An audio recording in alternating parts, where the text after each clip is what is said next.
Good evening, ladies and gentlemen. This is Vijay here with you, and it is a great pleasure for me to welcome you to the webinar on the rebirth of L&D by Blue Ocean Academy. It's absolutely wonderful to see all of you here this evening. And I know we always have people from different parts of the world coming in for the session.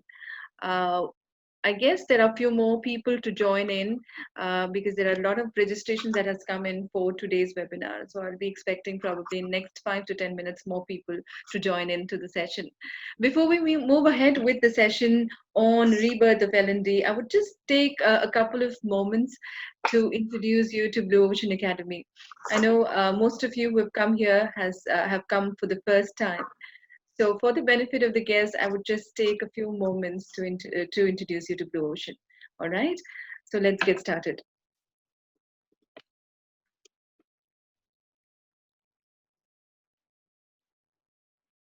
Blue Ocean is a leading management training consultancy offering courses for more than 20 years now. We started off with a humble beginning in 1998. We've been doing trainings for quite a long time now. We're proud to say that so far we've trained more than 80,000 professionals, and we are training partners to more than 600 companies worldwide. Blue Ocean provides a wide range of training programs, and this is broadly under two wings, one being the certified courses that we offer, and the second wing being the corporate wing. And under the certified courses, we have different category of programs under which we have different levels of trainings, and these are logistics and supply chain, purchasing and procurement, contracts management, human resource management, office and business administration, project management, Six Sigma, aviation, and finance. Under the corporate wing, we have more than 80 to 100 plus courses. Now, these are customized training programs. Companies do approach us, we visit them, we understand what exactly is their pain areas. Accordingly, we devise a module specific to their needs and deliver the training, which makes it much, much more effective and impactful. As you can see, more than 80 plus training programs for corporates. These are just a few of those. Well, we do understand people come here not only for a good learning experience, but they also are looking for great certifications that adds a premium tag within the industry.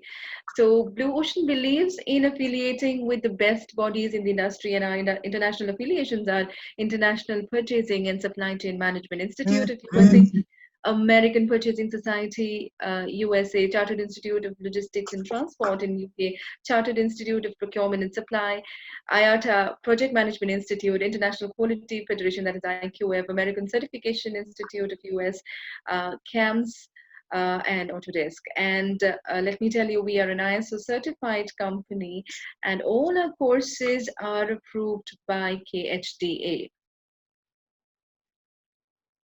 Well, it's not only our students who would say that our quality of trainings are really good, but it's also well acknowledged within the industry. We've received a lot of awards in past few years. Top ones being awards in logistics and supply chain. IATA has awarded us as the best training performer in the Middle East and Africa this year, and we're among the top 50 organization in Middle East and Asia. Our CEO himself has received the award of CEO of the Year and many more awards and accolades to our credit. Well, seeing is believing, so you can see the pictures of the same here.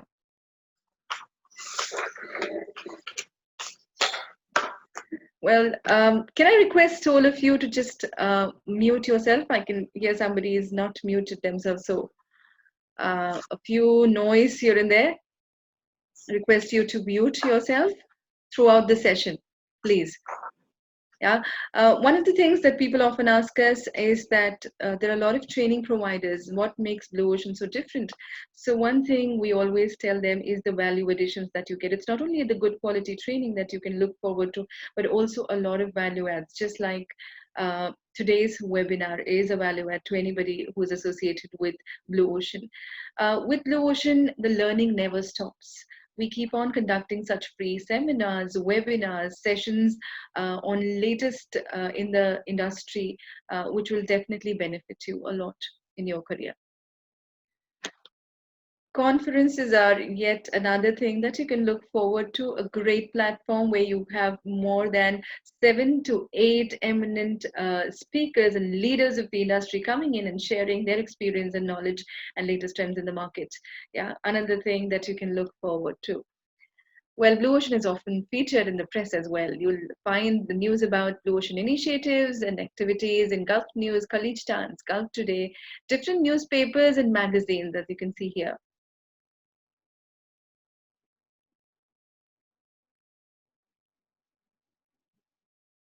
All right. A great news for all of you are present here. You will be receiving a certificate for today's webinar. Isn't that great? I'm sure you would love to have that certificate. All you have to do is click onto a link and fill up the feedback form and the Google review. So once you're finished with the session, you will be receiving an email and you have to just open the email, click onto the feedback link, fill up the feedback form, fill up the Google review, and in a few minutes you will get your certificate for today's webinar. So don't miss out on that. Yeah, and we also need your support. We're doing a lot of training sessions like these, so least we would expect of you is would be you giving us the feedback and Google review. That is going to support us a lot. We look forward to that. Well, now it is time to welcome the speaker for today. He is Dr. Sangeet Ibrahim. He's a person who has more than 20 years of broad and diverse experience in business excellence, learning, talent, and leadership development. He contributes as a team leader for the Dubai Quality Award and the Dubai Human Development Award. He served as a consultant for the Mohammed bin Rashid Al Maktoum Innovation Award and Business Award. He has assessed and advised over 10 reputed organizations using EFQM framework, including FedEx, Russell, Jumeirah Group, etc. He has served XCT Advisory Council and is a winner of several internationally reputed awards. Please join me. Welcome Dr. Sangeet Ibrahim. Thank you, BT. Thank you. Yeah, such an energetic introduction. Uh, Sisters and brothers, a very warm welcome to the webinar. It's a pleasure to have you all with us. I've been associated with Blue Ocean for a long time, and personally, I'm a huge fan of the programs that they have and the quality that they adhere to. And BG is a very nice person as well, right? BG, I'm just trying to reciprocate. Anyway, guys, one bit about the certification aspect. I was a project manager of an employee right sizing project last year. Well, they call it right sizing, but at the end of the day, we know what these organizations look for. So what I found is when jobs are analyzed, and typically we find that people are productive only to around 60 to 70% of the time. And then there are a lot of redundancies because in good times managers get into talent hoarding, right? So you recruit, no one asks a question, so you have your own army around you.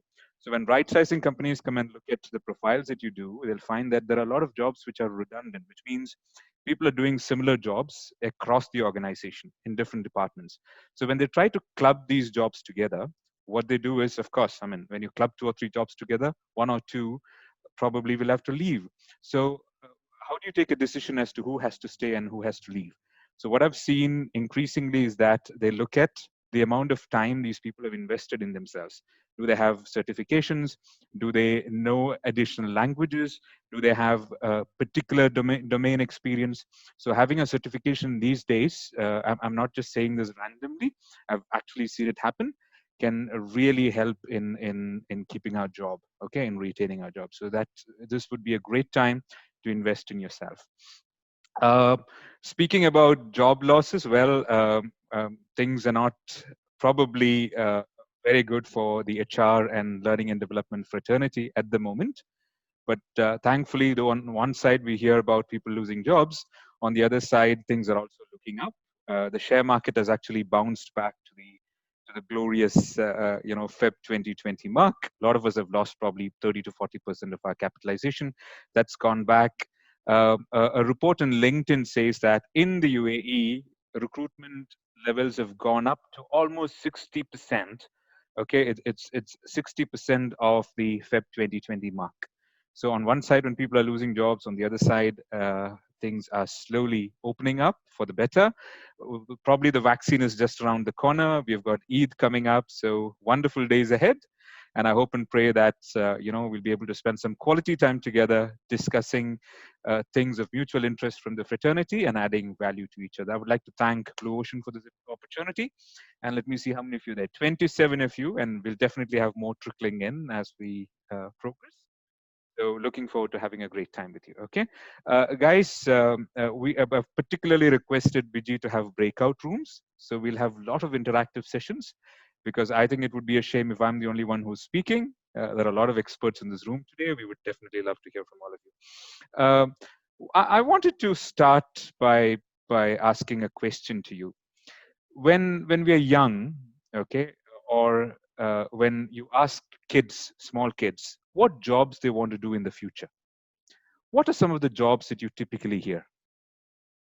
Let's say you ask your little nephew or your child, what do you want to do when you grow up? What are some of the jobs that you typically hear? Can I get some responses in the chat box? Doctor, engineer, pilot, basically. Pilots. Thank you, Mr. Siju. Thank you. Okay, that's typically a response that you get. Doctor, engineer, pilots. Okay, Farhan, thank you for all those inputs. Police officers, military officers. Back home, it used to be civil servants. Yeah. So why do kids bring up these kind of jobs? Because everyone wants to feel important, right? Because these are jobs which demand a lot of respect in the society. Okay, I'm a doctor, I'm a neuroscientist, I'm a civil servant, so people look at these jobs or people doing these jobs with a lot of respect. So deep down within us, all of us have this need to feel important. I'm sure you will agree, right? You're going to work in an office from morning to evening. You want to feel that the job that you're doing, the time that you're spending is valued. It is significant. It's important. I'm really doing something that's adding value to the organization's top line and bottom line. I'm making a difference. Now, guys, being from the HR fraternity, you will know that this is a core element of engagement. If a person is made to believe that Habibi, your work is important, please, you're very significant. You're really adding value to people. You're making a difference to people. People feel engaged, and when they're engaged, they give more. They want to wake up in the morning and they want to come to work. They wouldn't take sick leaves. They wouldn't come up with excuses to stay away from work because they believe that my work is important, right? Now, thinking about L&D professionals, I'm not saying HR, L&D professionals in particular, do you think in the last few years, L&D professionals have been feeling good about themselves? Do you think L&D professionals have been thinking my job is important, my job is significant, I have to go to work, yeah, I'm an important part, I'm an important cog in the wheel? The answer is no. You know why? Because every time there's a recession, one of the first departments to be hacked and destroyed and asked to leave are learning and development professionals. Let's face the truth. I was heading an L&D function in a bank for the last 13 years. The first budget to be cut is, of course, L&D budget. First people who are asked to leave are learning and development professionals. That's why today I'm part of a benchmarking group of L&D professionals, and almost 50-60% of them don't have jobs. They're the first ones to be let off. So what's wrong?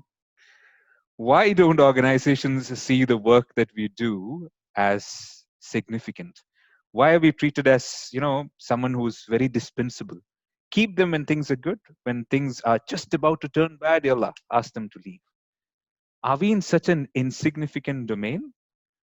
If so, why are we investing in ourselves? Why are we giving our best to the organization? Why do we feel so proud that we're part of the L&D fraternity when they don't look at us that way?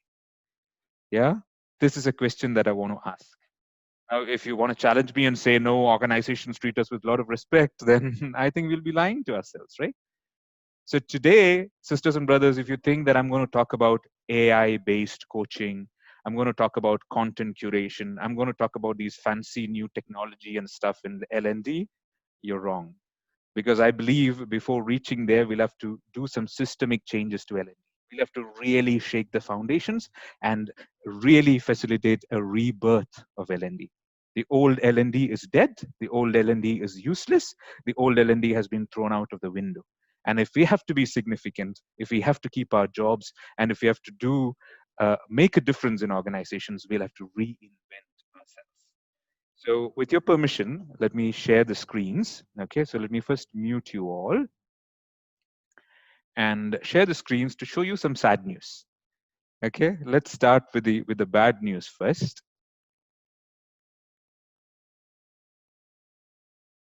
Let me take you to the first slide. BG, I hope you're able to see the screen. Can I get a thumbs up from you if you're able to see it, BG? Yes, yes. Wonderful, wonderful. Yeah. So now what what you're seeing on the screen is a very important survey, the results of a very important survey conducted by the Corporate Leadership Council. And this was conducted in 2019. Okay. The question was, do you think L&D is making an impact on business? Only 32% of senior managers said yes. Oh my God, that means we were white elephants, guys. 32% of senior managers. So what's the rest? So it's 40, 60, 68% of them saying, nah, not good. They're doing a lot of things. They're coming up with trainings. They're doing coaching, a lot of noise.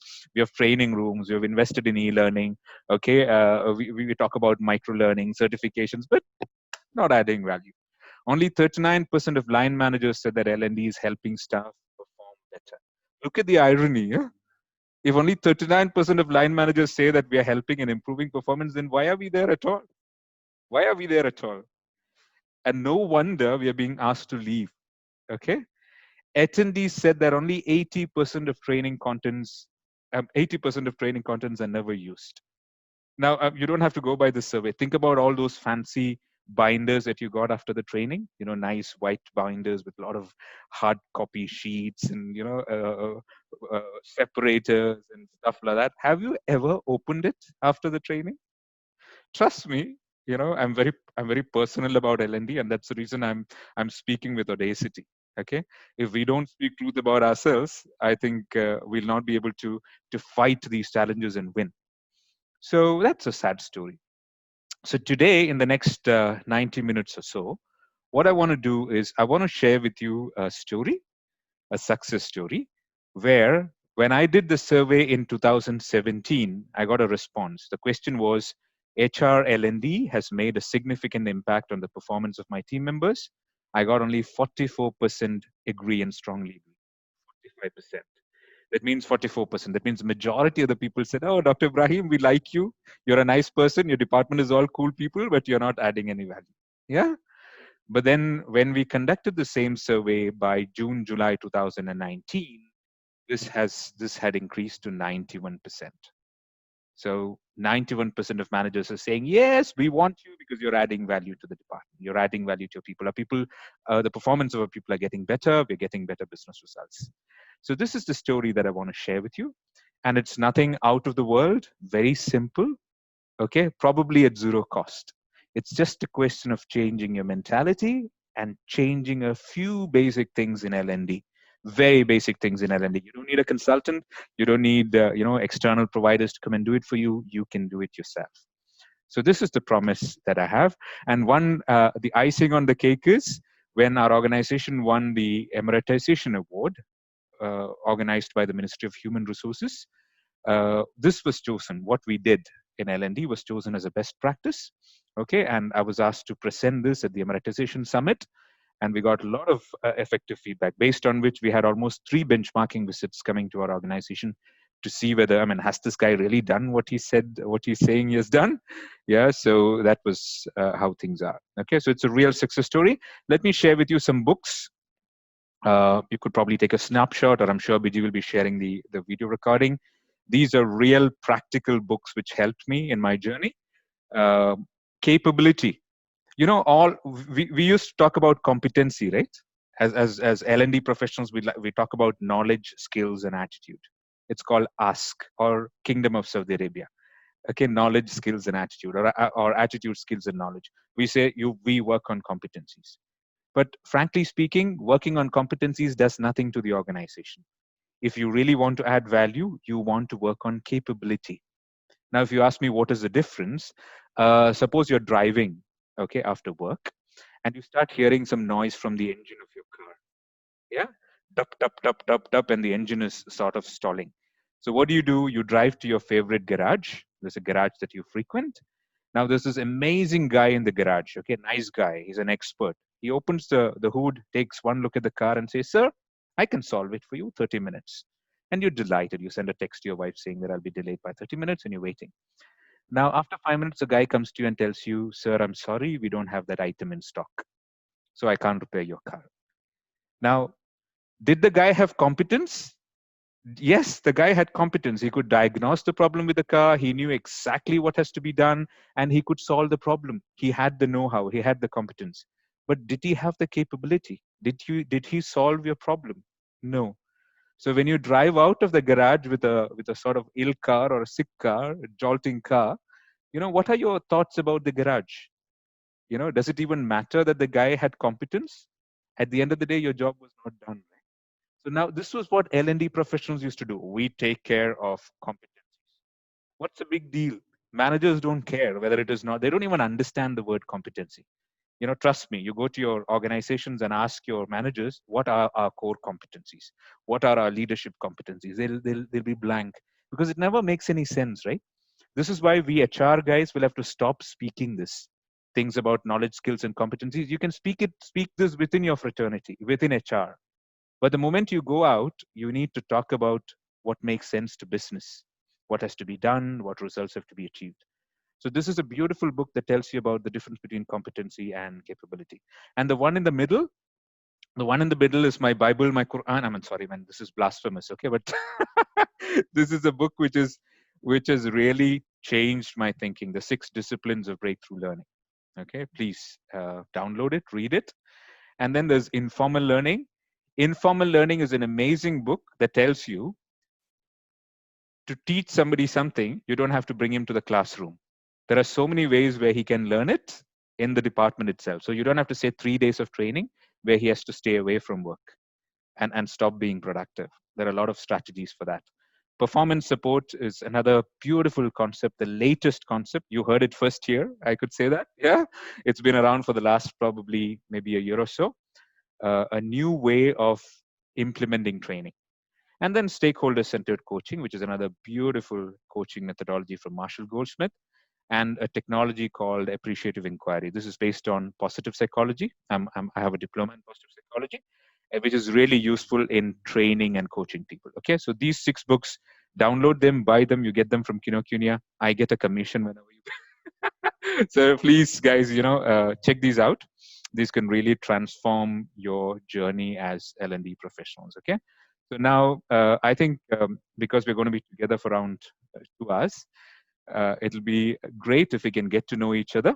So can I invite you to? I'll put this in the chat box. Let me put this in the chat box. Can I invite you to visit that website?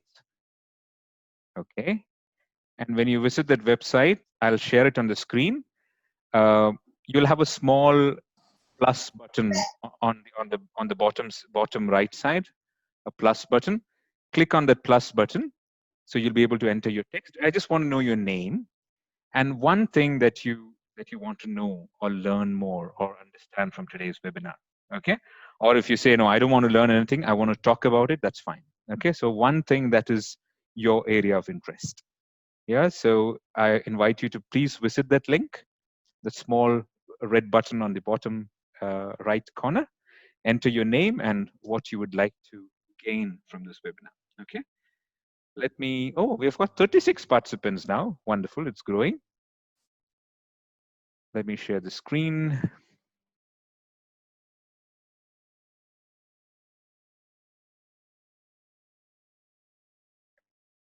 I've got 2 responses already. Let me share the screen here.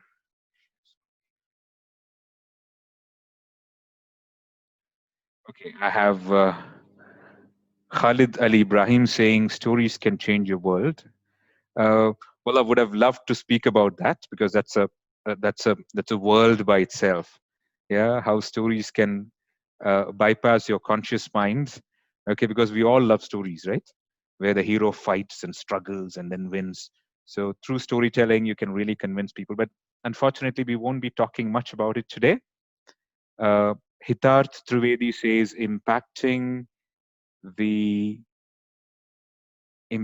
business operations through L&D. So which means at the end of the day, adding value, making sure that there are changes. Okay, so you bring in changes which addresses performance gaps, which makes things better. Murali says adaptive learning techniques. Uh, okay.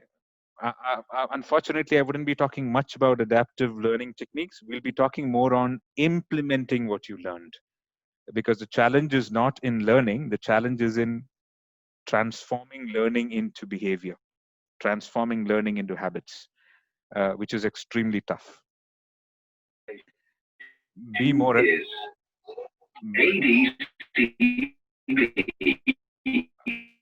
Guys, could you kindly mute yourself? Okay, implementing what is learned. Thank you. We will talk about it, Sidra. Purnima says, is there something new, interesting to learn about it and more and changes in life? Purnima, definitely. You'll find a lot of new, interesting stuff. And but the challenge is, can we implement it? Do we have the grit to implement it? Do we have the discipline to implement it? I hope so. Betsy's typing something. Raj Kiran says, how can L&D make the values visible? Oh, I think what you mean is, how can you prove your worth, right? Yeah, of course, that's the whole point. How do you prove your worth? When the interventions that you design and deliver lead to performance improvement. For performance improvement, they'll have to lead to behavior change. So to change behavior, you need to change people's attitude. You need to tell people exactly what to do. You need to put an accountability system. You need to give them incentives. So how do you put all that in place? How do you think L&D will evolve? Okay, with the change in working. Betsy, for the time being, I think L&D is in a very good spot, because everybody is shifting to the online model. Okay, and because of that, we don't have any boundaries anymore. You could be sitting in Africa or in India or in Japan and conducting trainings. So true globalization of learning and development is going to happen.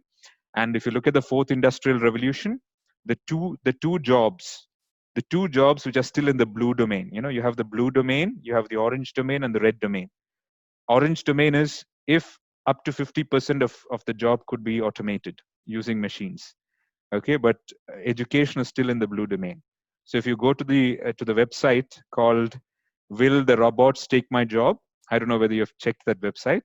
Will robots take my job? It's an AI-based soft website. Okay, so and if you enter trainer, we could probably do that. Let me stop sharing, or let me go to another website. Let's go to Google. Will robots take my job? Okay, BG, you can see the screen, right? Okay, so if you enter the word, for example, accountants and auditors, all the accountants in the room, 94% of your job for your job to be taken by robots. Okay, so bad news for all the accountants and auditors, because the job is with the fourth industrial revolution, machine learning. Bye bye. No, it's not that I'm not being empathetic. We need to evolve with the time. Let's take the job of a teachers and instructors.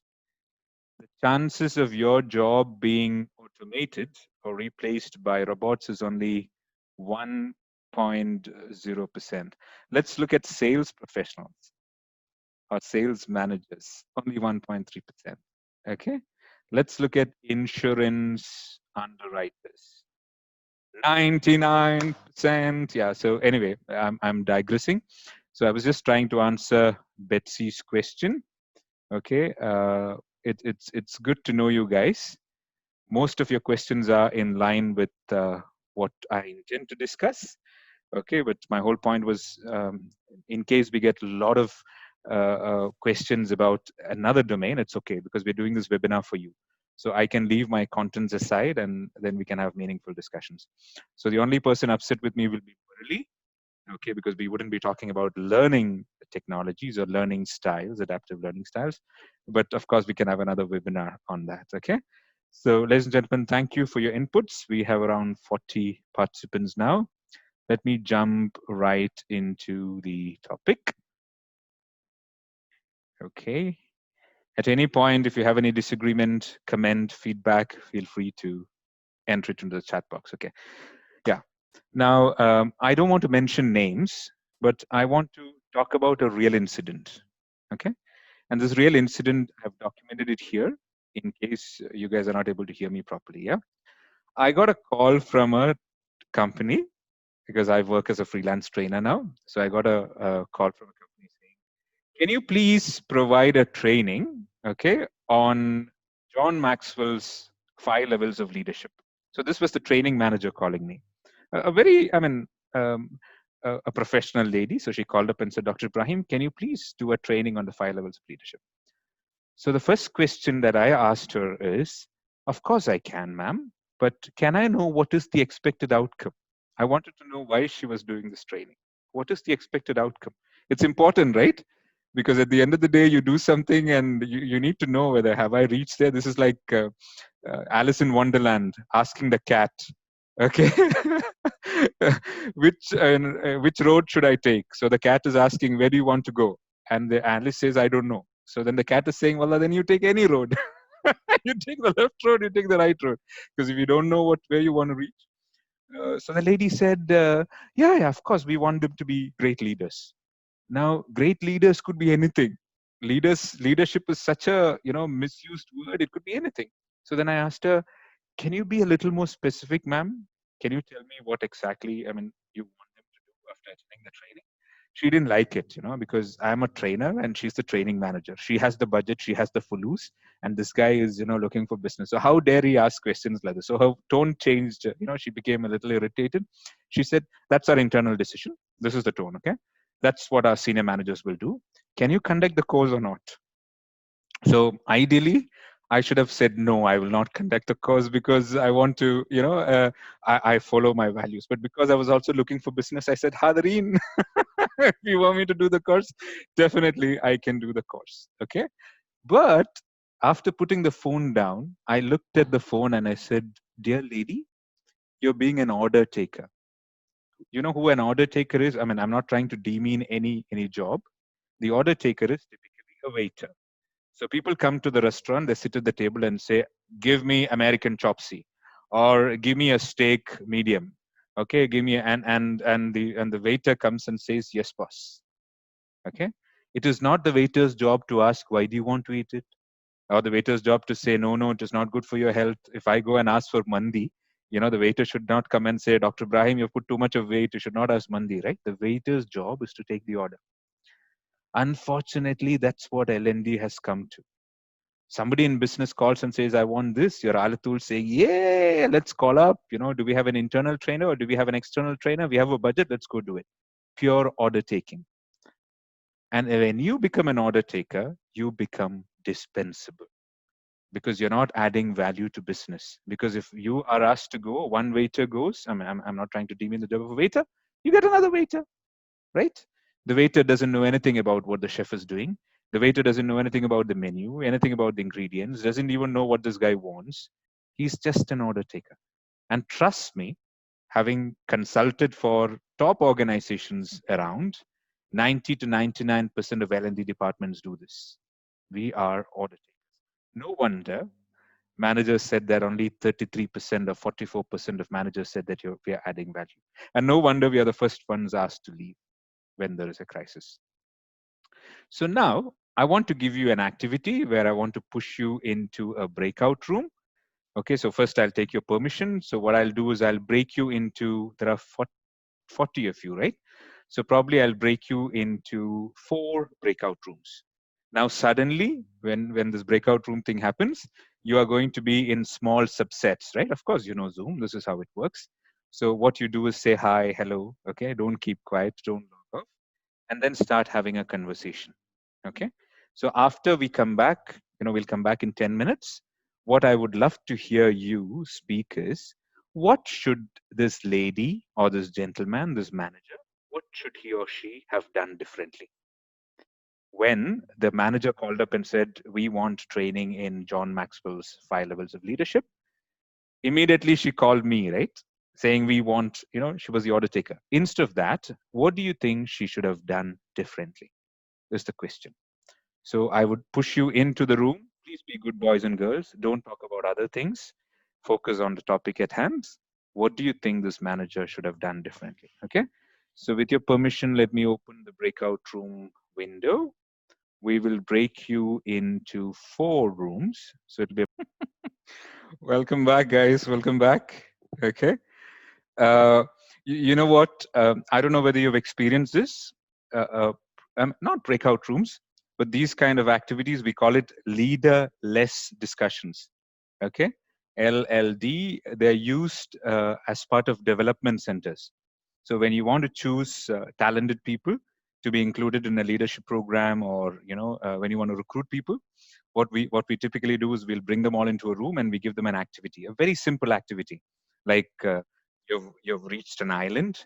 You have to come up with a name for the island. You have to come up with a flag, and this activity cannot be done alone. So people have to collaborate, right? So what we do is we observe people. Who was the first one to speak? Okay, who was the one who said, guys, we're running out of time? Who's the one who contributed? Who's the one who said, hey, you have not done anything, why don't you come up with your ideas, play a leadership role? Some of them are like totally apathetic. This is not my cup of tea. Please don't talk to me, don't look at me. Some of them could be aggressive, I want to hog the limelight. So this is a great opportunity to see different behaviors in action, because in an interview you can fake it, right? The most arrogant guy can say, my strength is my simplicity, so but this is a beautiful way to actually see it. Unfortunately, I couldn't watch it because I was not running through the breakout rooms. But guys, would love to hear from you. What should the lady have done differently? Can probably one of you unmute your mic and then give your inputs? Hello? Yes, we can hear you. Yeah.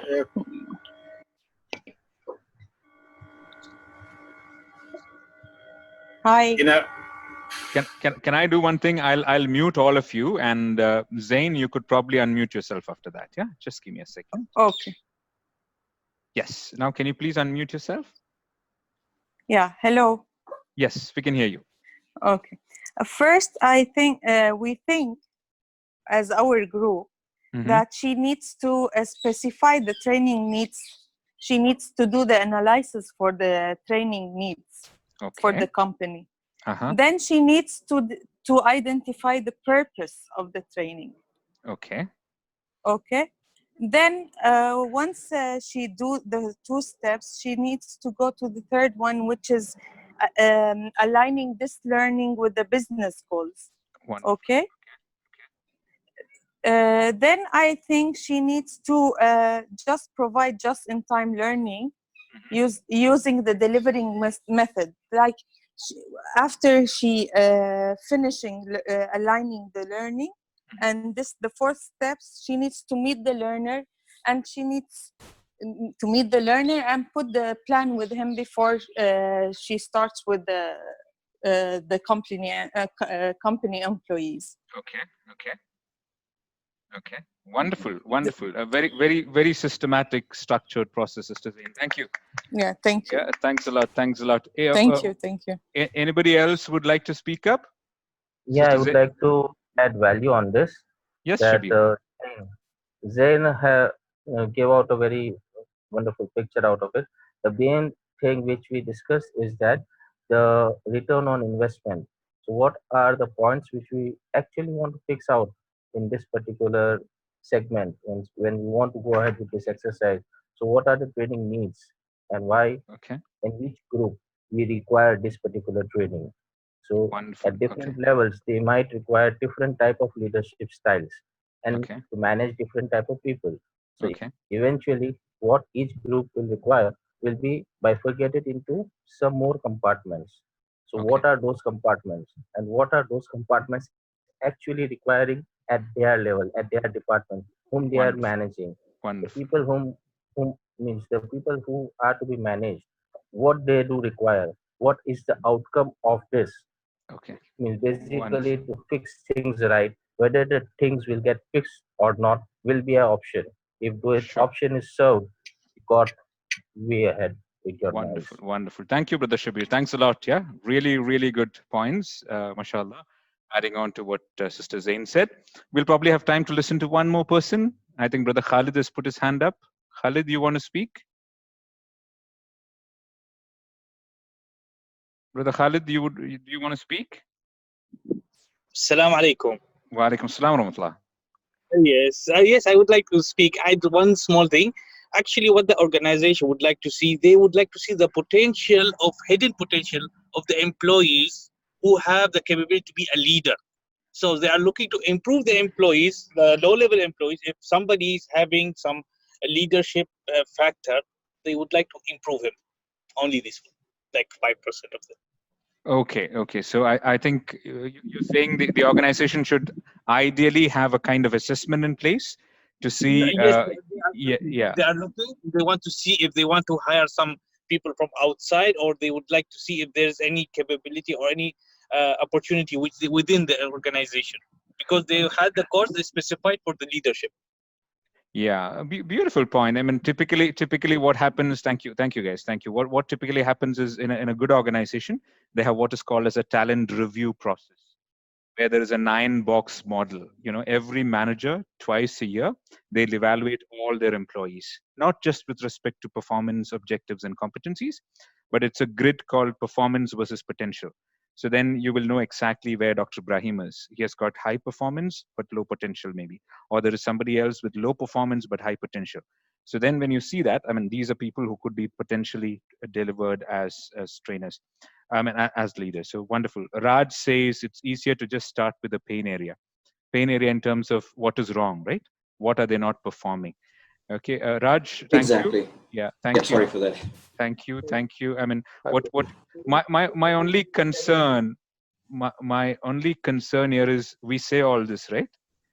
But unfortunately, why is it that only 44% of managers are saying that we are adding value?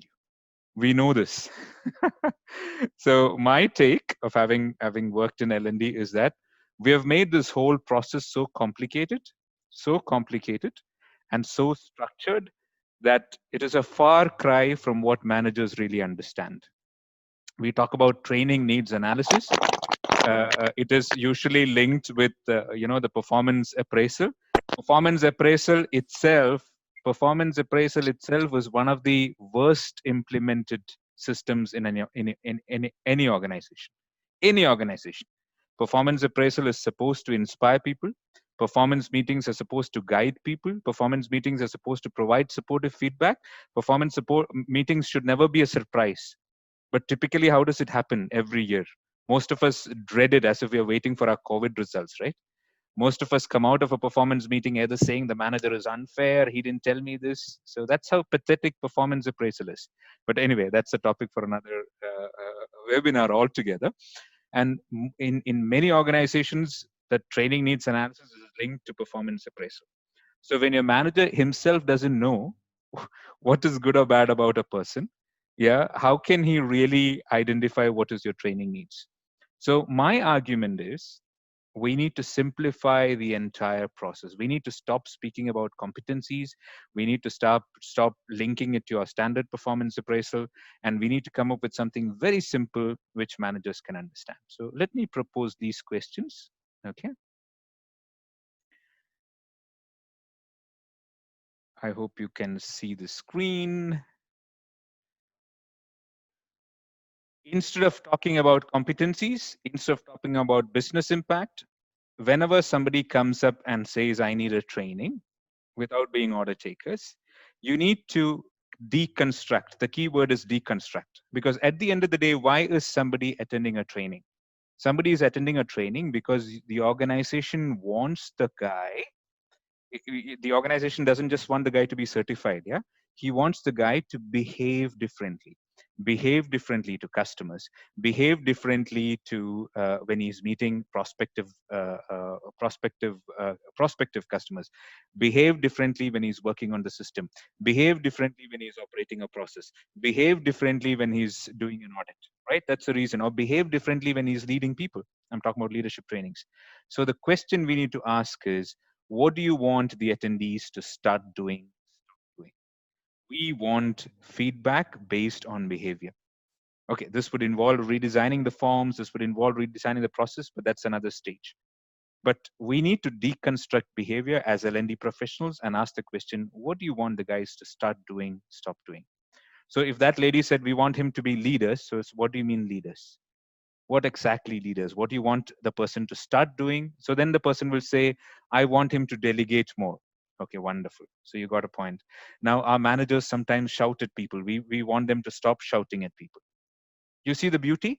From saying leadership development training, it is coming down to just two aspects: delegate more and stop shouting more.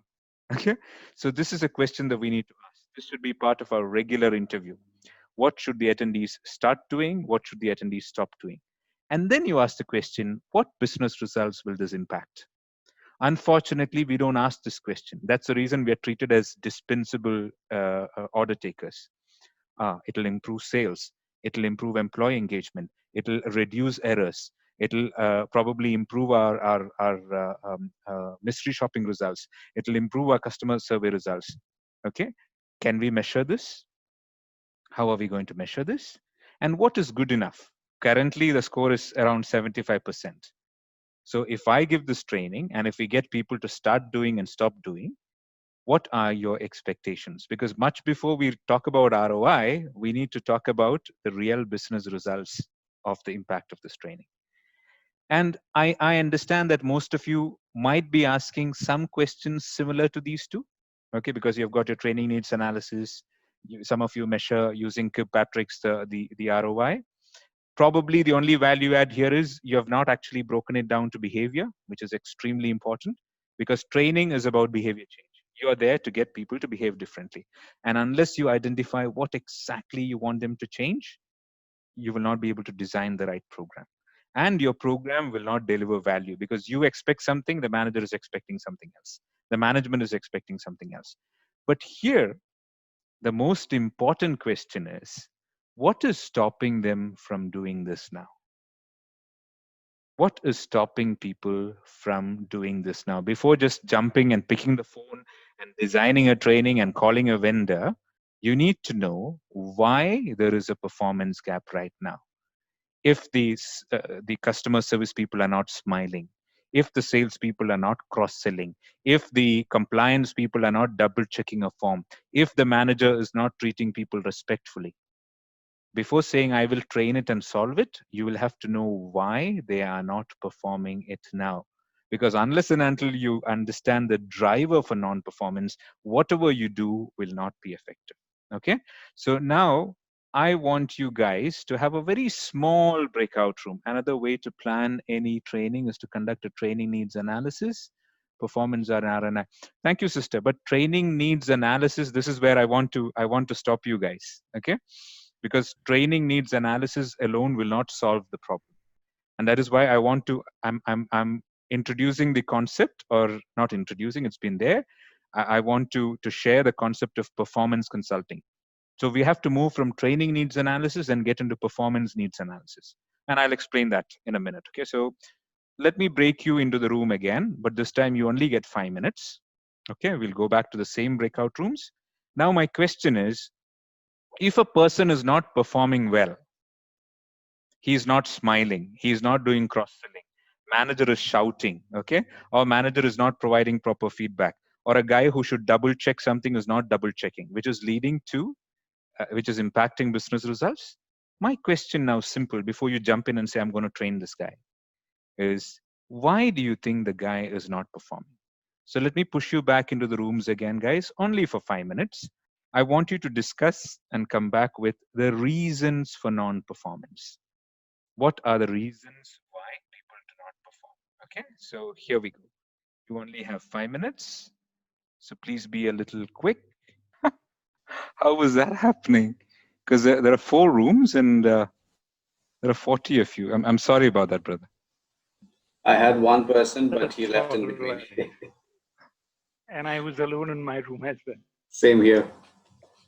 I think we had problems with 2 rooms, but Me anyway. as well.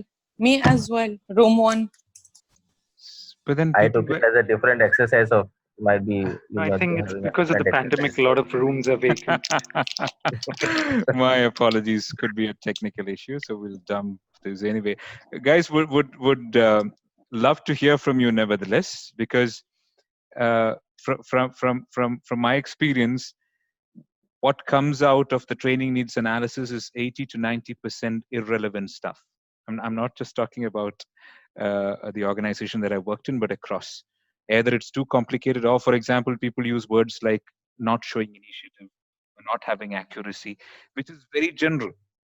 We need to finally drill it down to what should the person start doing, stop doing. This is it. You can't go below that. And that's a great foundation to start. So what do you think are the reasons for non-performance? Can I hear from you? Certainly, Doctor, if I may add. Sure. I couldn't agree more with you with my past experience. And one more thing I realized was many a time the leader of the group, who these team members belong to, if they haven't attended the same training, they don't know what to expect. So many a times you might have trained a group of people. True. They might be doing the things right, but now the leaders not really guiding them in the same direction. True. And that's my experience. That is why, Mr. Sagar, every time you train, especially leadership training, you hear this response: please train our managers as well. Every time. Every time. Yeah. Anything else? What are the reasons for non-performance? Yeah, in general, what we have a training in place is because of what is going on, which is not as per the requirement or not as per what we desire. Like our employees or our staff have to remain back in the office. Why? Because they don't know Excel, for example. So that's the need. Why? Because they don't know Excel, they have to stay back long. So that is the main reason of why, because that again goes to frustration.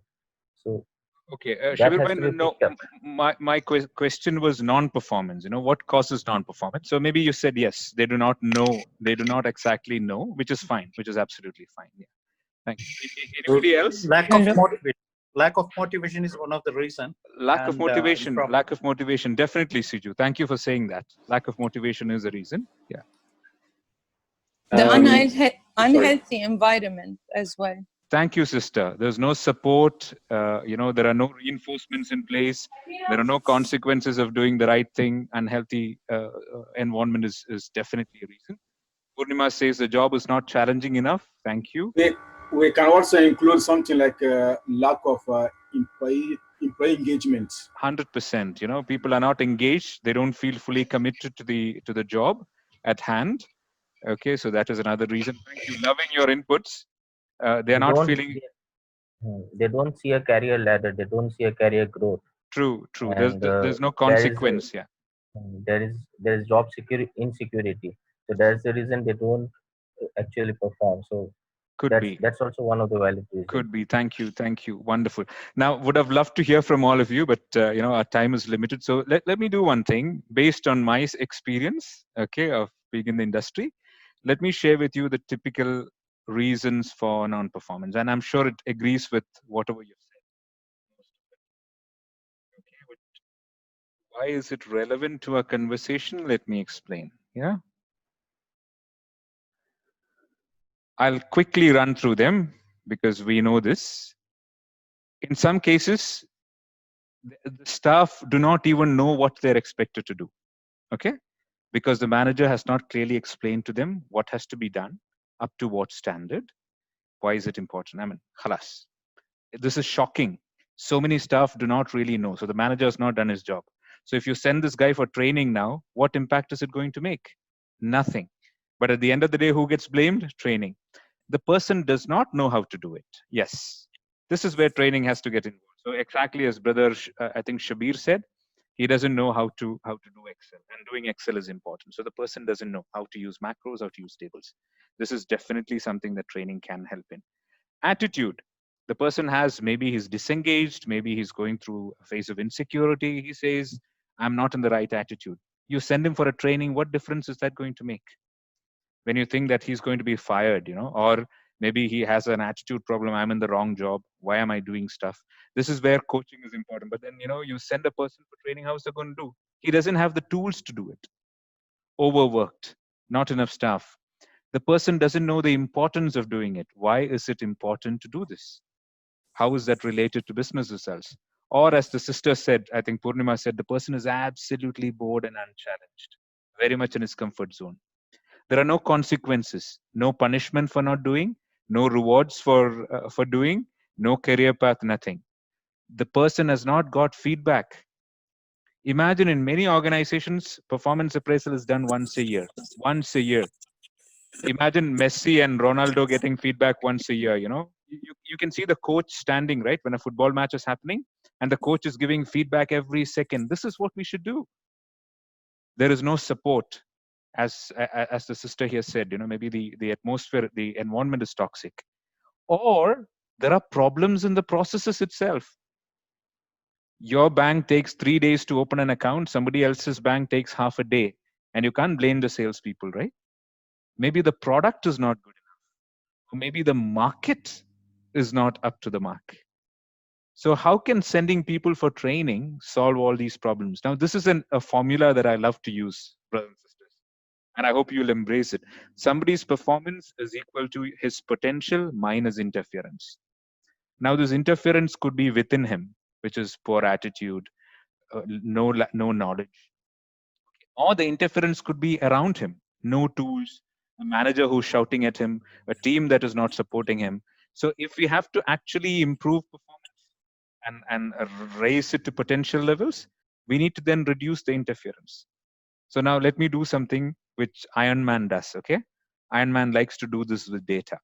So if you take all these reasons of non-performance and divide them into different classifications, I love this.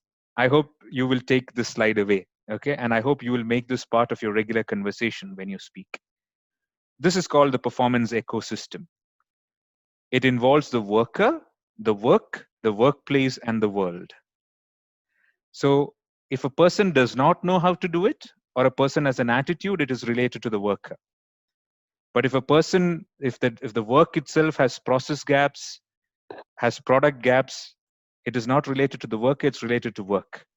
And what are the issues with respect to the workplace?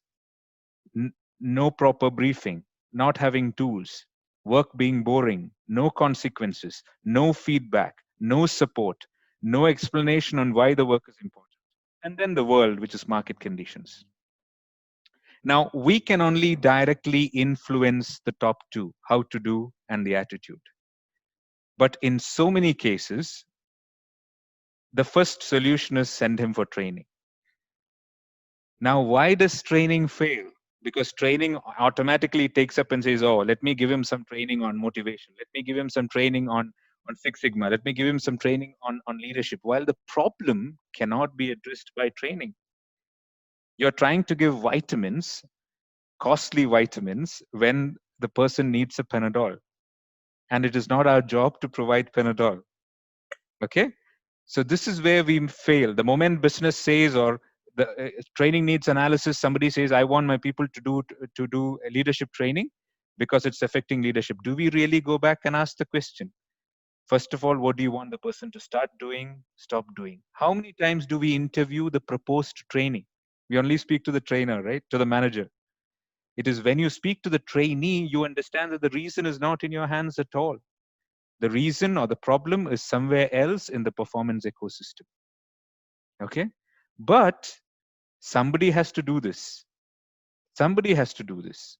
So let me invite you, Wallah. This was a great role shift for us. Instead of saying, oh, I'm taking care of learning and development, I'll only take care of the worker. I'll not take care of work, workplace, and the world.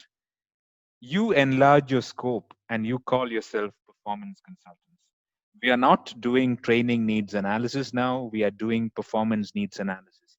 What is stopping the person from doing what he has to do?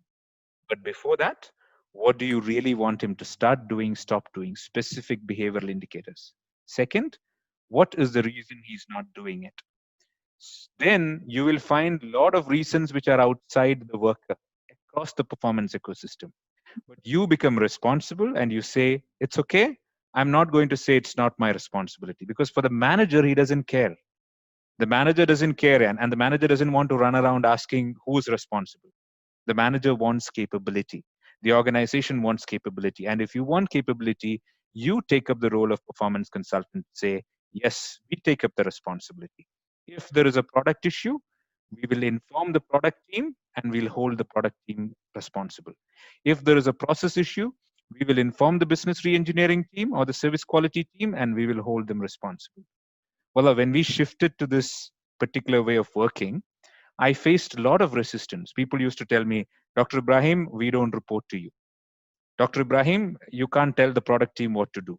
And I used to tell them, I agree that you don't report to me, but that person over there who's not performing, he's my responsibility. I'm not just a training provider, I'm a capability provider. And if I'm a capability provider, I'll address all the issues across the performance ecosystem, not just knowledge and attitude. And oh my God, guys, this change itself created a storm in the organization, because now you're not saying, sorry, I'm only into training. This is not my responsibility. You say it is my responsibility. If a person is not performing, whatever be the reason, it could be across workplace and world, I take it up as a responsibility. I'll hold people accountable, because the manager needs capability. You cannot tell him, sorry, I only provide Panadol, for something else you need to go to somebody else. So my invitation for you, the first one today, is to rebrand yourself from being a training provider to becoming a performance consultant. You're there to understand where is the problem across the performance ecosystem. And from becoming and doing training needs analysis, you become a performance need analyst.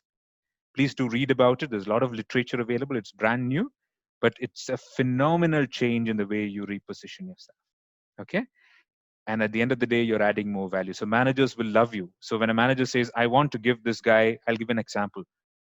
John Maxwell's 7 levels of leadership.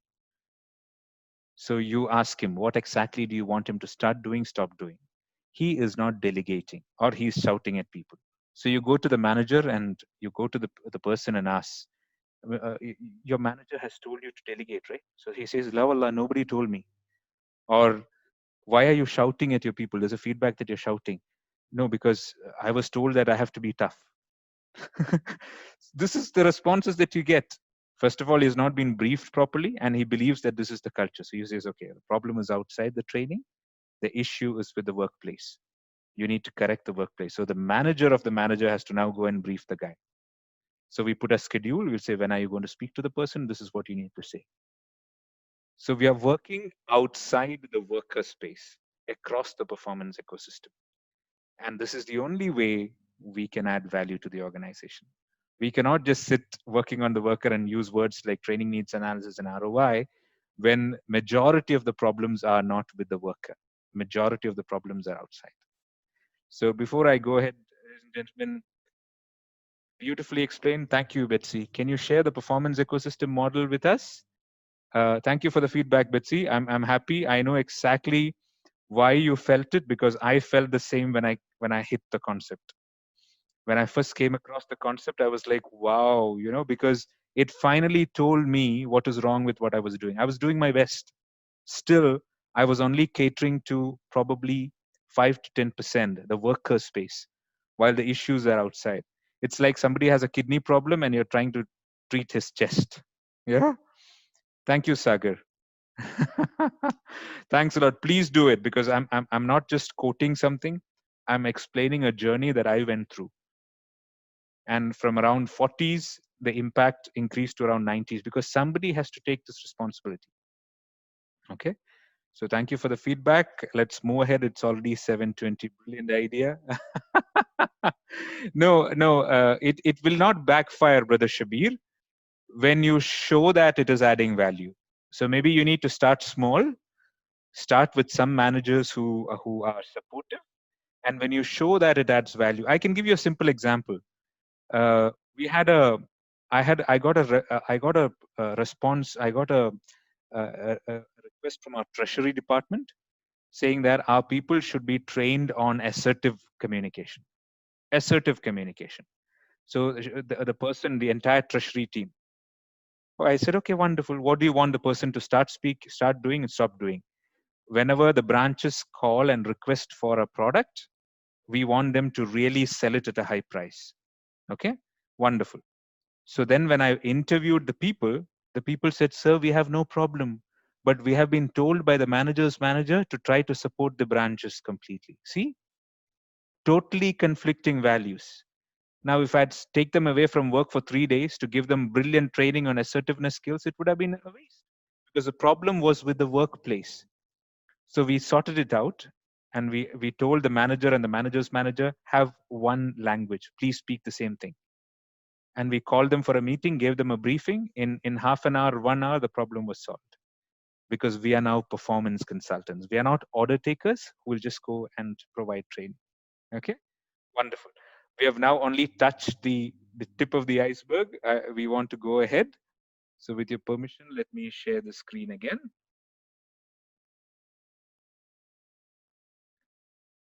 Okay, so my advice to you, my brothers and sisters, not advice, my suggestion would be to stop speaking the language of HR. Okay, speak the language what managers do. What should he start doing? What should he stop doing? What business results will this influence? And what is stopping him or her from performing?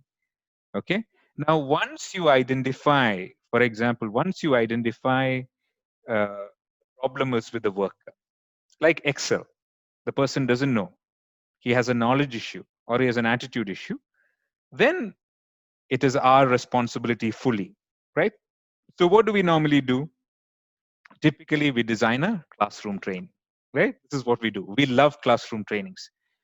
That is why even today, if you go to Google and search for learning and development, you will get pictures of classroom trainings. Yeah. So what do? We do all the best practices. We send pre-reading materials. Okay. We use testimonials to tell people how good the training is. Okay. We will tell them what you will learn to do and how will it impact business. During the training, you will follow a complete cycle. Okay. You will do a pre-testing, you will do a presentation, then you'll met them to practice, you'll do an assessment at the end. You will also consider different learning styles. I don't want to talk about any of these because you're experts, mashallah. You will do a lot of reviews. Then you will give them you'll give them a certificate of completion, and you get them to celebrate. And we get wonderful feedback, right? This is what we're all experts to do, experts of doing, experts in doing. But unfortunately, even after all this, we get a rate of 44% or 22% in terms of effectiveness. Now, to know why this is happening, I want you guys to kindly visit. Purnima says some managers speak HR language. You're lucky. Yeah, but even if they speak HR language, they don't understand. What you can do, Purnima, is go and ask your managers, what are the competencies of this organization? And ask, what do these competencies mean? You have 5 managers, you'll get 5 responses. Yeah. So now, what I want you gentlemen to do is, please go to the website, menti.com. Okay. I need to rush now. Okay. And I'll give you a number. But before that, what I want you to do now is be honest, okay? Please be honest and respond to my question. I'll show you a question. Don't go to menti.com now. My question is this. Think about yourself, guys. Select the 2 top approaches you have used, 2 top approaches you have used to learn, remember, and apply. 3 things: learn, remember, and apply to meet some performance challenges that you had in life.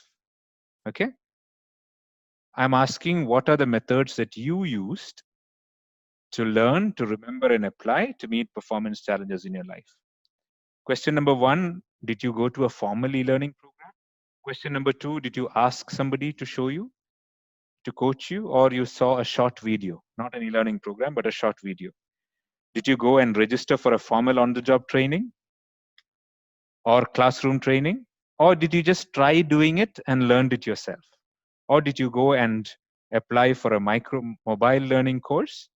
Or did you do some micro learning? So I hope the question is clear. When you had a performance challenge in your life, it could be anything. What did you do to learn, to remember, and apply? So let me now stop sharing for a second. Go to menti.com and start presenting. Okay.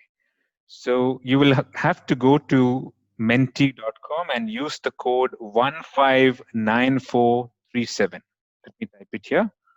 159437.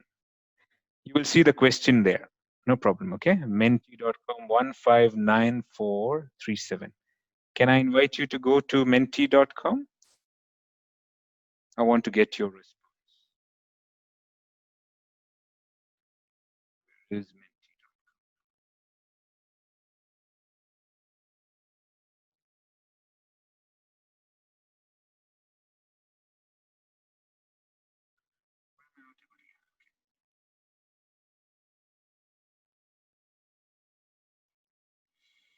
Select the top 2 approaches you've used to learn, remember, and apply to meet performance challenges of your life.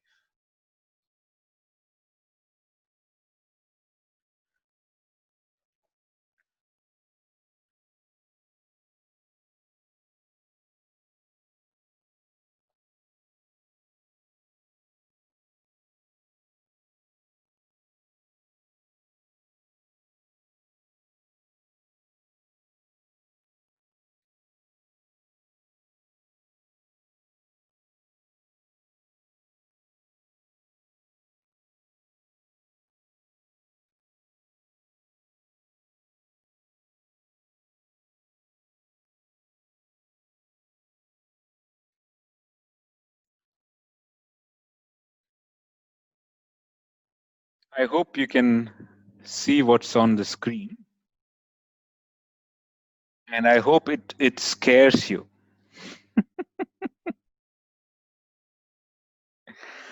I hope you can see what is on the screen, and I hope it scares you.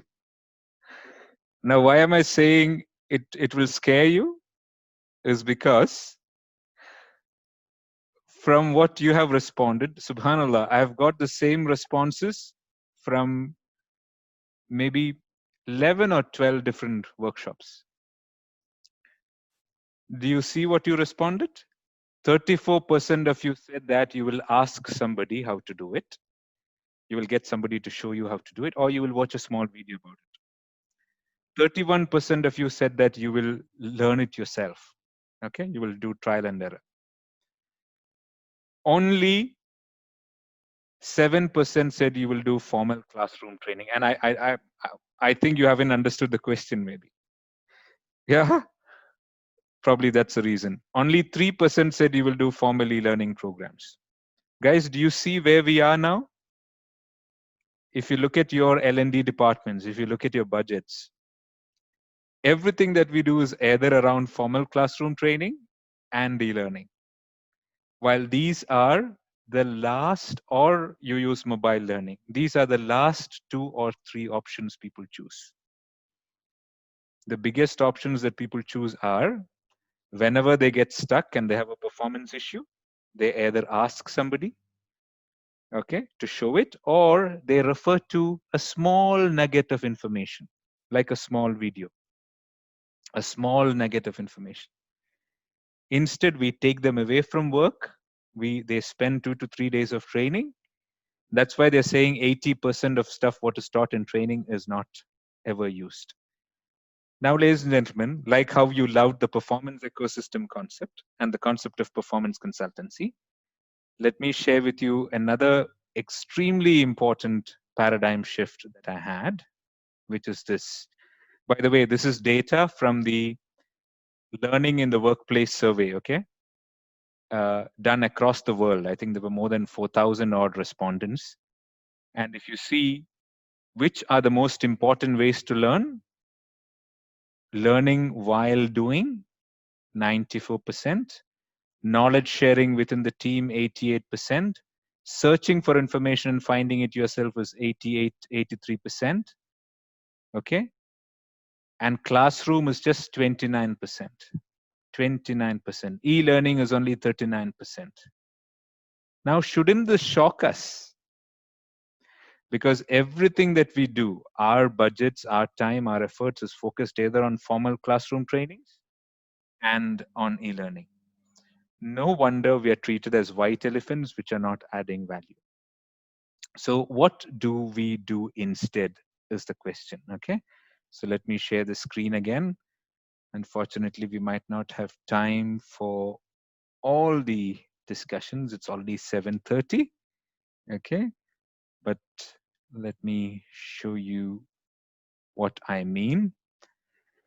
What data has shown is that people remember only 10% of what they are taught in a formal classroom training. What a waste. And implementation is even less.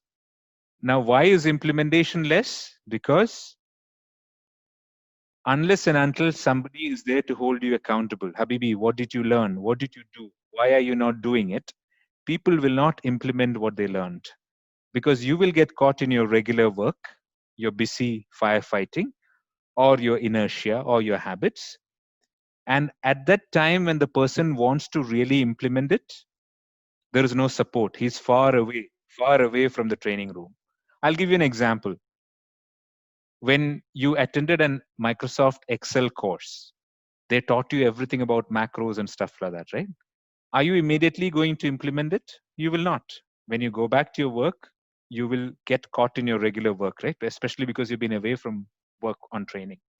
You will start using it maybe after 2 or 3 days. At that time, when you want to use it, you want to get that information within 2 minutes. Otherwise, you will not use it because you're so busy.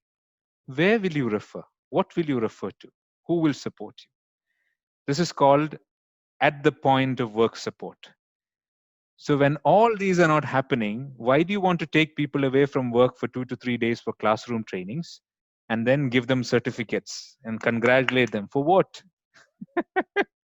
They do not go back to the workplace and implement what they learned. When they want to implement, they don't get any support.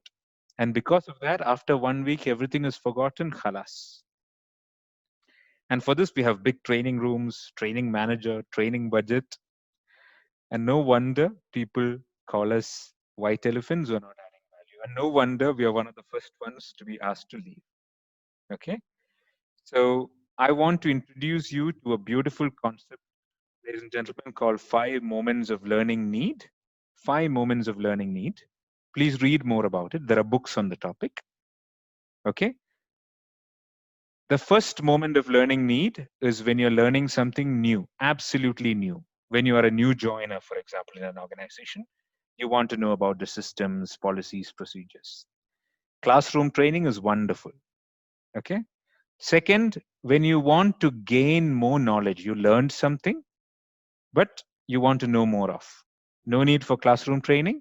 Provide them resources, curated content, policies, procedures, websites, videos. Third one is the most important. When you go to apply at the workplace, when you apply at the workplace, this is where the guy gets stuck because he's now doing work and he has to apply what he has learned. I'll give you an example. A person attends a leadership training, and in the leadership training, he's trained how to delegate work. What to say when you delegate work, how to choose the person to delegate work. Okay, after 3 weeks, he decides to delegate work to somebody, and he has forgotten everything in the training. He just wants to know how can I choose the person correctly and what should I tell him. He only has that white big binder, okay, 300 pages. He is lost. There is no support at the point of application. So this is where we training providers fail because real support has to be provided at the point of application. Fourth is when he tries something and he gets wrong. For example, he calls an employee and he tries to delegate. An employee gets upset. You want to give me more work now? Already I'm working till here. I don't have any time and you want to overwork me? So naturally, he has to solve a problem. What support is provided to him? And finally, when he changes, maybe a system changes, okay, the manager changes, the policy changes, the product changes, he has to unlearn a lot of things and learn new things. So today, I hope you were able to unlearn a lot of things, right? When we talked about performance consulting, when we talked about performance needs analysis. At that point, what is the support that is provided? Now, we L&D providers are wonderful with 1 and 2. But unfortunately, we are pathetic when it comes to point 3, point of application, when things go wrong and when there are changes. So my invitation to you is we need to now move on to address the 3 learning needs which we do not address. Okay, so how do we do that? First thing, ladies and gentlemen, I hope it will give you the same feeling I got when I first learned about it. If somebody comes to me now and says, give my people Excel training, first question I will ask is, what do you want them to start doing, stop doing? Because Excel is vast. Number two, I will interview the people and ask them, what is stopping you from doing? If they know that it is, if I come to know it's a real knowledge issue, instead of designing a classroom training on Excel, please be with me, I will ask myself, where do you think the guy is going to apply this? Okay. So he's going to apply this at the point of work, while he's meeting customers, while he's busy, while his manager is shouting, while he's got a lot of things to do. First thing I will do is, how can I design a performance support? So please read more about this word. How can I design a performance support tool? It could be a small video, okay, which could be accessed in 2 minutes. How to apply a macro, how to use a formula, or it could be a checklist. Please do this, do this, do this, do this, or it could be a flow chart. Something very simple which could be accessed in 2 minutes. It should be available with him. So I would design, for example, if it is delegating, a checklist for delegating, do's and don'ts for delegating. The guy should be able to quickly access it. So question one, before designing, pre-reading, post-reading, training evaluation, training classroom, fun, whatever. First question, where do you think the guy will apply it? What can I provide to him at that point, which will help him implement it? And what are the common problems that will happen when he implements it? What should he do? So whenever I design a new training, I come up first with the performance support tools. Then you might ask me, Dr. Ibrahim, what happens in the training room? I conduct only half-day sessions, so 3 days, 2 to 3 hour sessions instead of 3 days, 4 days. I call them to the training room and I show them the performance support tool. Guys, this is the tool. You can access it there. And using the performance support tool, I train them. And I tell them, in case you get stuck, there is a call center. You can call the L&D department and ask. So when you ask us, we will not explain the whole thing to you. We will tell you to go open the performance support tool and we will guide you through the performance support tool. This works in all cases. Technical training, health and safety, leadership training, anything. How to provide assertive communication. Okay, what is the problem? The manager is speaking bad in a meeting. How to correct him? What is his problem? He has an attitude issue. We coach him. He doesn't exactly know how to speak assertively. So we provide a small checklist. Next time before he goes to the meeting, he can access the checklist. Okay, 3 days after the training, 10 days after the training. And then in the training, when I call him for just 2 hours, I tell him, Habibi, this is where it is. Please go through this. Do you have any doubts? And I train him using the performance support tools. So now let me share the slides on this.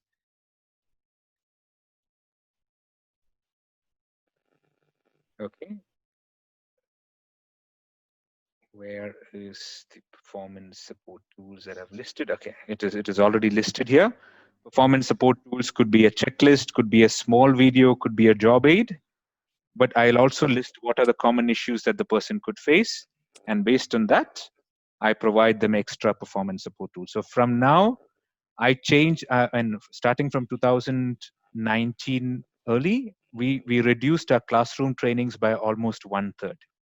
Instead, on our portal, which is also available on our mobile platform, we have lots of performance support tools for leadership, for strategy, for Six Sigma, for quality orientation, for employee engagement, for Excel. Some of them are videos, some of them are checklists, some of them are flowcharts. And in these short trainings, we just give them access to it and train them how to use it, which has caused a phenomenal change, okay, in the way we impact training. So next time somebody comes and says, can you train people? So the next question is, okay, if I train him, where is he going to implement this?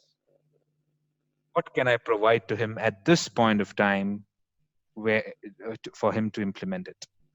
Okay, I design that first, and based on that, I design my classroom training. So now I'm preparing my person to handle the third moment of learning need. First moment is when you learn something new. Second, when you learn something extra. Third is when you apply it. So my argument now is L&D professionals should move away from classrooms completely and try to address how a person can really apply what he has learned. You can try different things. Maybe he has got a mentor there. You can have a mentor to support him. Audio is not heard. I think it's a local issue at your end, Pradesh. It's clear here. You go to the performance tool. I will only take 2 more minutes because BG might want to try out different stuff. Okay, I'll only take two more minutes. Probably I'm not doing full justice to that part, but what I want to tell you guys is this. BG, I might take another extra 5 minutes. Yeah, I hope that's fine. Yeah. Okay. Rolling her eyes, So okay, what I want to do is, guys, just if you train somebody, okay, don't expect the person to go and implement it. So now I want to ask you, how many of you in this room have ever eaten more than what you should eat? I'm sure 100%, right? How many of you in this room has not exercised as much as you should exercise? 100%, right?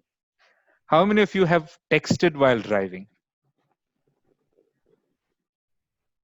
I'm sure 100%, or maybe at least 95%. So the point I want to make is, just because somebody knows something, it will not translate into behavior. To translate into behavior, you need the guy to be reminded. You need the guy to be held accountable. If you don't do that, there is some consequence. If you do that, there is a positive consequence. Okay? So you need to enlist the manager. So first, what we do now is, before we conduct a training, I really want to talk about the Byju's training, Biji, why it was so successful. Because the manager, first of all, calls the person and says, you're going to attend a training because I want you to start doing this, stop doing this. After attending the training, the manager calls the guy again, says, this never happens. This never happens in any organization.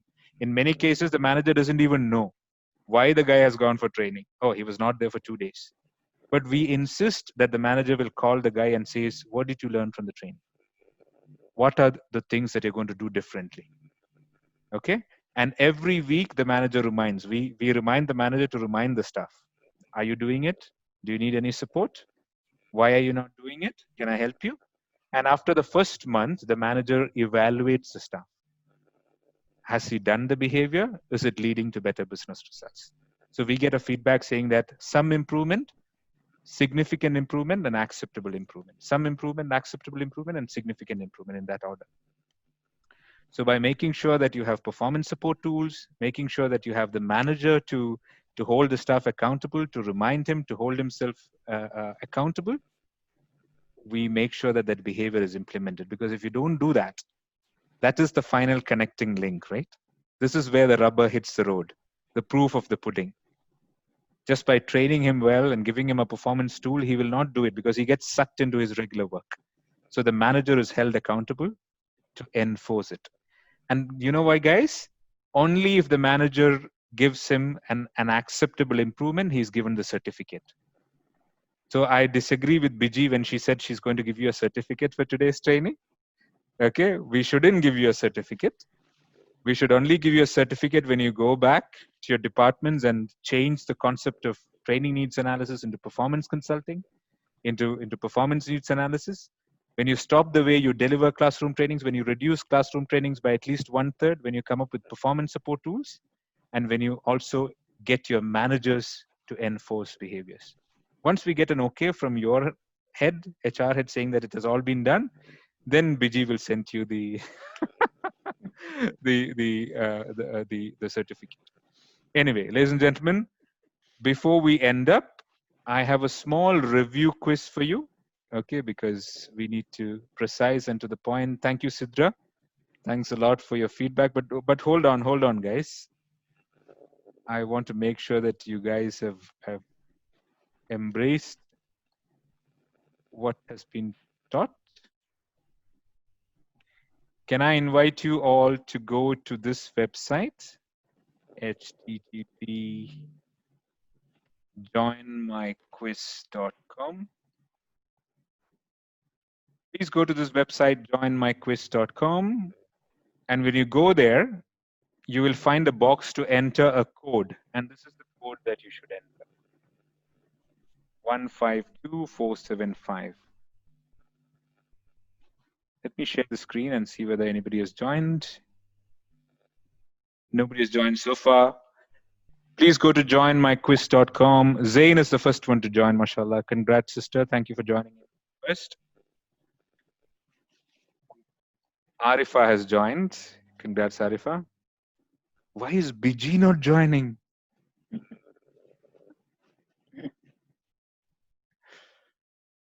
Only Zain and Arifa. Come on, guys. Yeah, Sagar has joined. Thank you, Sagar. Raj Kiran has joined.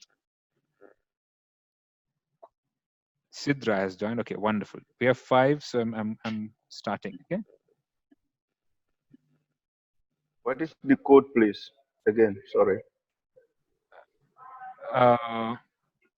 152475.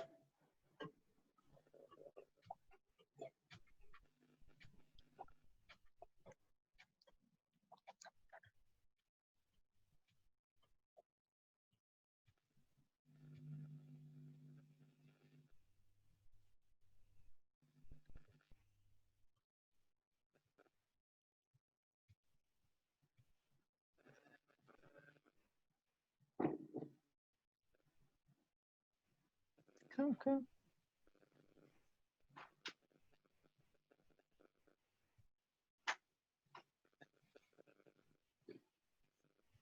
Can you tell me the website again? It's joinmyquiz.com.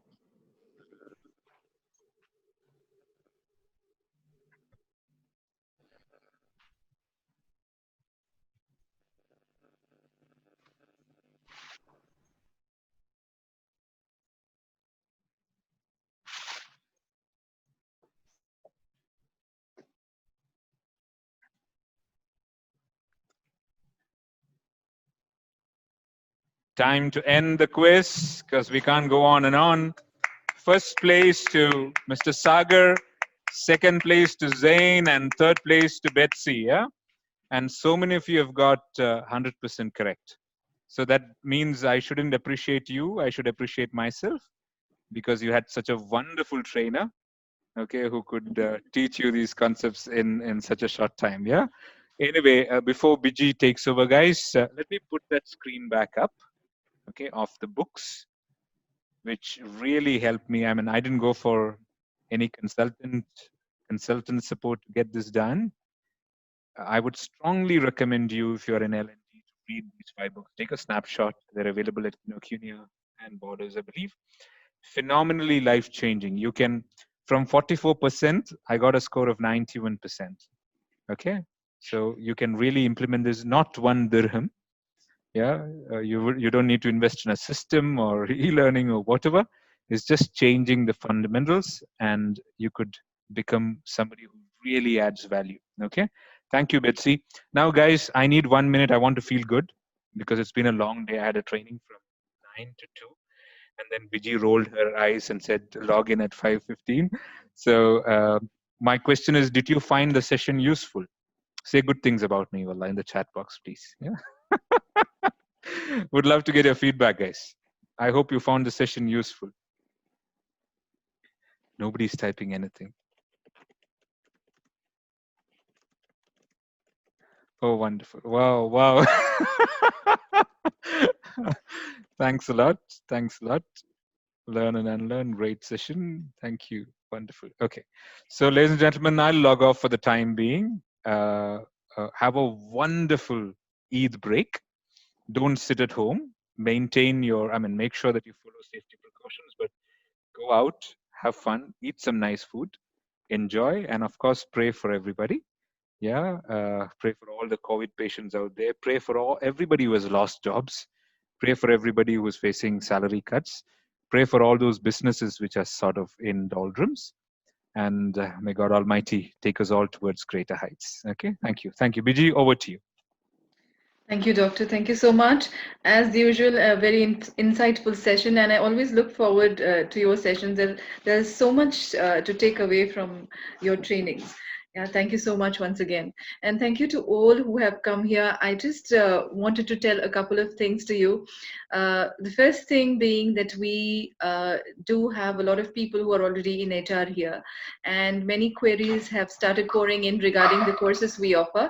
Would like to tell you that we will be starting programs on HR very soon, which is on 7th of August.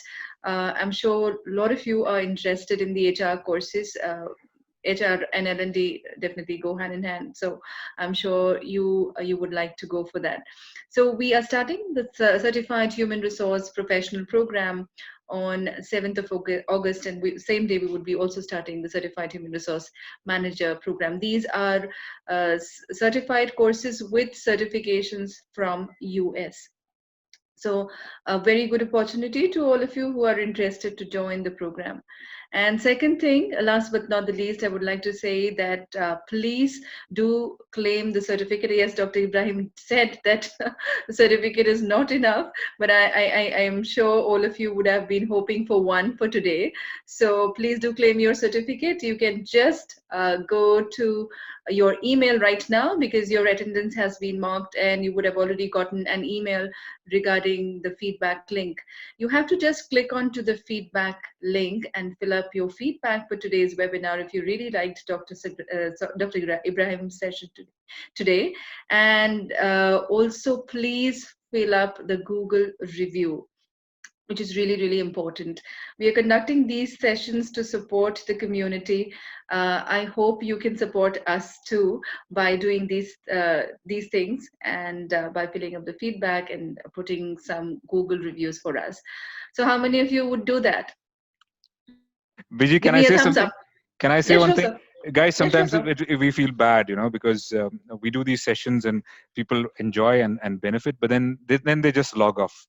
So my request is, please do visit those links, and please do share your feedback as well. Okay, and make sure that you claim your certificate this time as an exception. Yeah. So please make sure that you visit the links that Biji mentioned and enter your feedback. Thank you. All right, great. A lot of people are saying they're going to do that. So thank you so much. Yeah.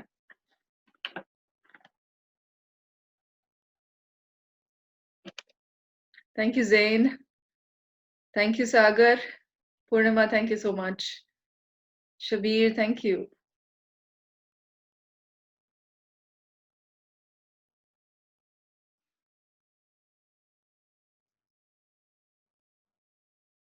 Biji, can we end the meeting, or you would? I will.